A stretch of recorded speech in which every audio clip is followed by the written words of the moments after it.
Good news, Pilipinas! Bumuhos po ang halos $887 million na punan po pumasok sa Pilipinas sa loob lamang po ng isang buwan. Hindi ito tsamba, hindi ito aksidente. Ito ay malinaw na resulta ng tumitibay na kumpiyansa ng investor po sa direksyon po ng bansa natin. Isang 40% na pagtaas, ibig sabihin, mas maraming foreign investor ang naniniwala na handa na ulit ang Pilipinas sa malaking economic comeback. Eto mga kababayan, panoorin natin etong balita at reaksyonan po natin. British Chamber of Commerce Philippines welcomed foreign direct investment reaching a 4-month high, signaling renewed investor confidence. Data from the Bangko Sentral ng Pilipinas or BSP showed FDI inflows increasing steadily in November 2025.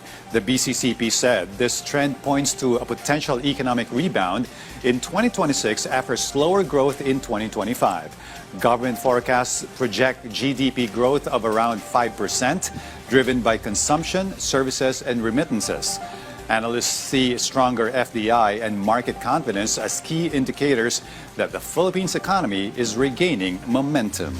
Ayan mga kababayan, di ba? Napakagandang balita.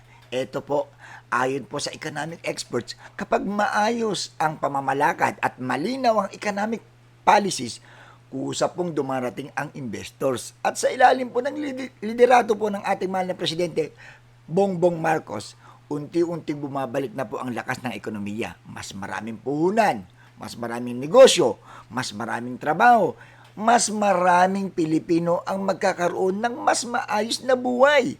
Ito ang epekto ng tuloy-tuloy po na reforma at pagbubukas ng Pilipinas sa mundo. Hindi lang ito numero, ito ay simbolo ng tiwala.